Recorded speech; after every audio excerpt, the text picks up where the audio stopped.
All right, everyone, welcome to the channel. Today I am going to show you how to make a really easy brisket, and I'm going to make the identical brisket in a 9x13 and in a Dutch oven. See if it's worth doing the extra dishes, see if it really helps the flavor at all.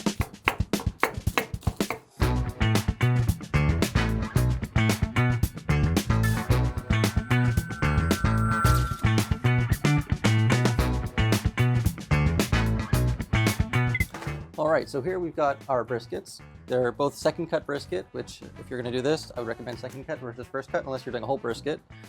Second cut just has more fat and is delicious. I'm gonna stick one and one in the Dutch oven. Onions, don't have to be too fancy here about the slicing. They're all gonna essentially dissolve in the liquid.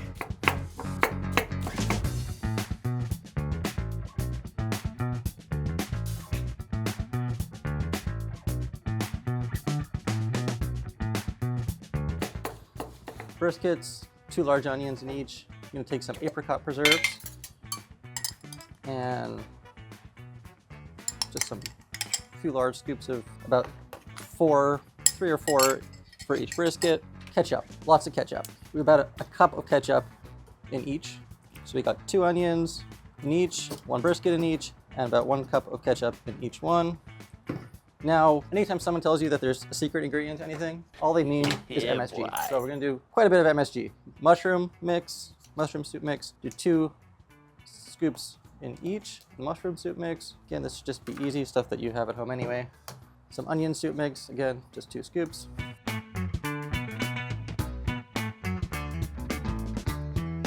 All right, salt and pepper. And aside from putting in some ground pepper, by the way, always use ground pepper, never pre-ground. It makes a huge difference in the flavor. But we'll put some pepper in both, some peppercorns as well, just some whole peppercorns. Just a handful in each, don't need to overthink it. Finally, bay leaves. I'm not gonna eat these, but they add the flavor while it's cooking. Do about 5 or 6 bay leaves in each of these. And finally, ginger ale. Got a 2-liter bottle here, we'll do about 1 liter in each.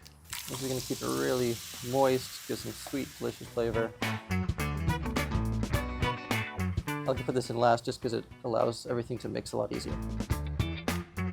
All right, now we're going to stick these both in the oven at 350 for about 3 hours. Then we'll check on it, flip it, and move on to the next step.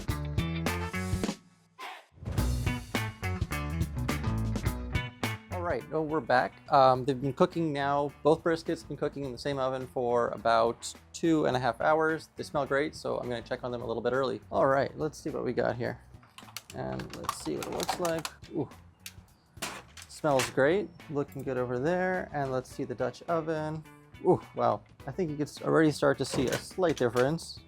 Still not ready, but the liquid in the Dutch oven's looking a bit thicker. Meat's looking, let's see what the meat looks like here. It's pretty dark. And here, pretty similar.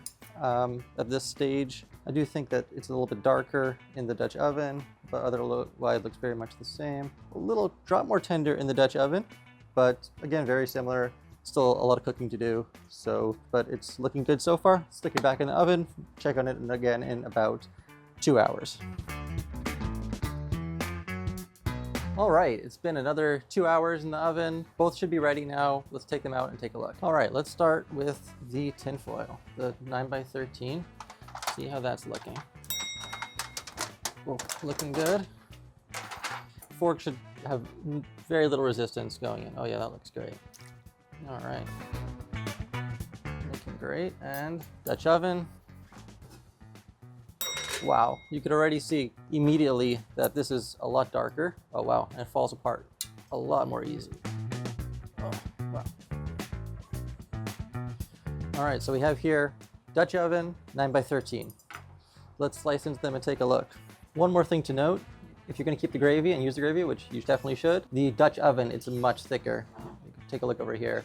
The gravy in the 9x13 is a lot more liquidy. All right, let's start off with the brisket we made in the 9x13. Try to show you what it looks like on the inside. Very tender, no resistance from the knife. See the color in there, looks fantastic. And the Dutch oven, slice it right down the middle against the grain. You can see it's falling apart a lot more color is quite a bit darker on the outside. Definitely looks better. Tenderness is similar, but the Dutch oven does have a little bit more. Let's try and taste it. Oh, it's already falling apart. Let's see. So this would be the Dutch oven piece and the 9x13.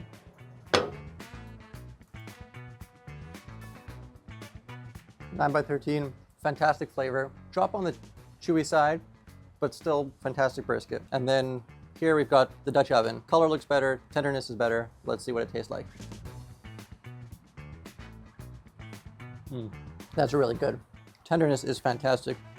Absolutely melts in your mouth. Both fantastic briskets, but if you're willing to do the dishes and you've got a Dutch oven at home, definitely recommend. This is my grandmother's recipe, by the way, so she gets all the credit, though they are both fantastic. If you have any other ideas of experiments, things you want me to try at home, any type of experiments with food, it could be simple, complex, let me know in the comments below, and we'll try them out on the next video. Thank you so much for watching.